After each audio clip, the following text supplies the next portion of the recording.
Well, the secretive and elite Bilderberg Conference has sparked protests outside of the high-security closed-door event. The gathering of the world's top political and business leaders wrapped up over the weekend. Who's the one to blame when your dollar's worth a quarter? Makers, politicians, and the New World Order! All kinds of groups protested outside of the Marriott in Chantilly, Virginia, where the leaders were meeting. It's believed that critical foreign policy decisions are made with the public being left in the dark. And the secrecy surrounding the event has bred all kinds of theories as to what exactly goes on, with some believing attendees are conspiring to build a one-world government. Our RT correspondent Abby Martin was in Chantilly, Virginia to cover the event and joins us now to tell us all about it. Abby, nice to have you here in the studio. So this event has been happening for decades, since the 1950s. This year in Chantilly, Virginia. What makes this year's event different from the ones in the past?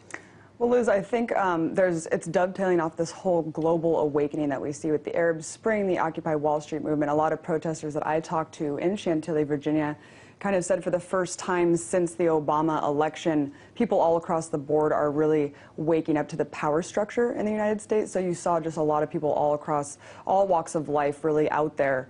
And it was a really interesting melting pot of people. And I think as opposed to 4 years ago when I was also there at Bilderberg kind of covering what was going on, we saw just a massive, thousands of people over the course of the 4-day were there coming in and out. So it was a much larger presence as compared to previous years. Okay, and yeah, it's kind of been the year of the protests. So you say, Occupy Wall Street and all these different protests has kind of made it more pronounced this year as opposed to other years. Right. So, we're talking top business and political leaders all in one place. So seems like a very important event to cover. And abroad, Europe, they do cover the fact that at least this is happening. But we don't see much of it being reported here in the U.S. in the mainstream media. Why not? Well, this is a great question. I wondered the same thing myself. You look at attendees from previous years and you see very top media moguls. This year we had Google, co-founder of Facebook was there, PayPal. So you see a lot of people in the communication network. You see a lot of people high up in the media industry working to draft policies. We've known in the past that they're intricately involved with government entities, drafting policies. GE owns MSNBC. So you look at just kind of the echelon of who owns these media top-down corporate entities, and they're kind of intricately involved in these government policies. The reason why the mainstream media doesn't cover it is just that. You could say that they're complicit in whatever is going on in there. That's a lot of what the protesters were saying. The problem is that when the mainstream media does report on it, they hadn't in previous years, but this year you saw it kind of eking into the headlines, and they just kind of used the pejorative term of conspiracy theory and dismissing all the protesters that were there as conspiracy theorists, which is really just a lazy way to kind of just shut down the dialogue when really there is something going on. The Guardian, Charlie Skelton was covering it very comprehensively and giving it very fair coverage and reporting on it. So it is interesting that foreign outlets have been covering it and say, this is an important event when 140 plus of the top elites of the world in banking, finance, oil, media meet behind closed doors. The fact that it's not really mentioned or explored in the U.S. corporate media is very interesting. That is interesting. Let's talk, I know you were there all weekend. What kind of groups were there? I know you mentioned Occupy. I know that there were a variety of different groups. Who exactly was there, and what was the message that they were trying to get out? Liz, I think the message was just no more secrecy. They were really just fighting the secrecy, what they called, some people were saying it was a conspiracy. Some people were saying that it's just when people meet together, these power brokers, they're just colluding to perpetuate their own power. And I think a lot of people were there just protesting, why is this happening behind closed doors?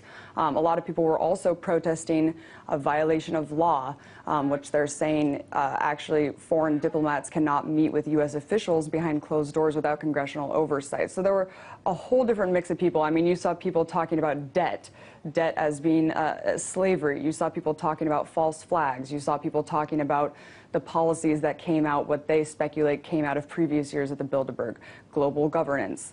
And when you look at the attendees, a lot of them have written their thesis on, perpetuating a globalist system. So it's really not, when you call it a conspiracy theory, there's always kind of some truth behind where conspiracy theories arise from.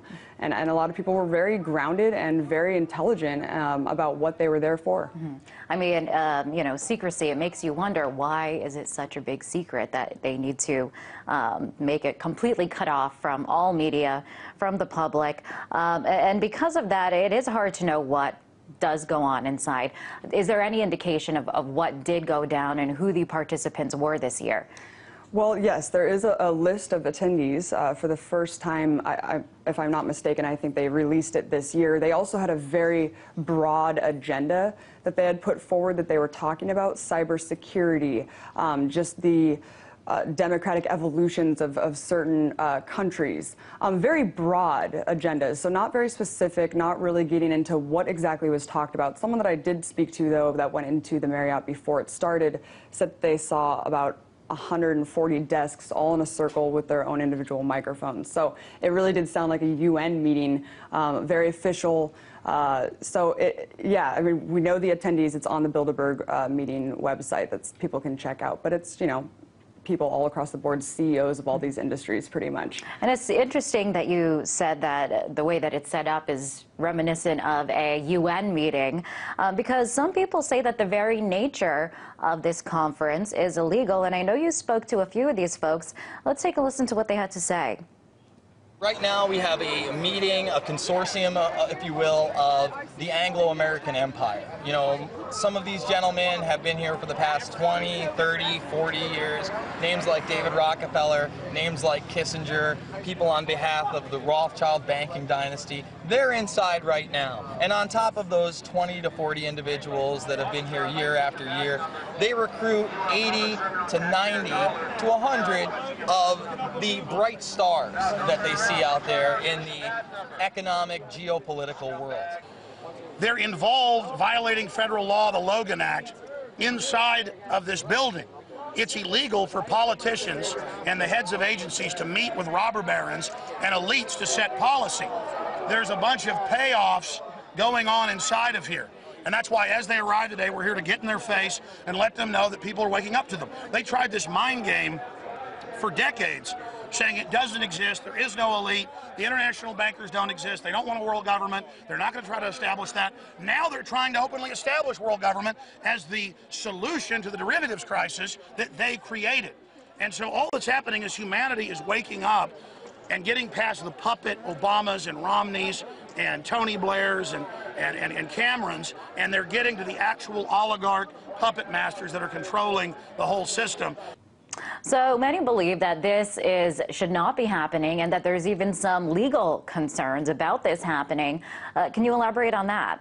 Yeah, it's called the Logan Act, and we actually have the law written up right now, if we can show that. It says that any citizen of the United States without authority of the U.S. carries on any correspondence or intercourse with a foreign government or any officer or agent thereof with intent to influence the measures or conduct of any foreign government or to defeat the measures of the U.S. shall be fined or imprisoned not more than 3 years. So that's what the majority of people seem to be saying out there, Liz, is that this is they think that the State Department has been bought out by lobbyists, foreign diplomats, and corporations, really, who are making the decisions that affect everyone.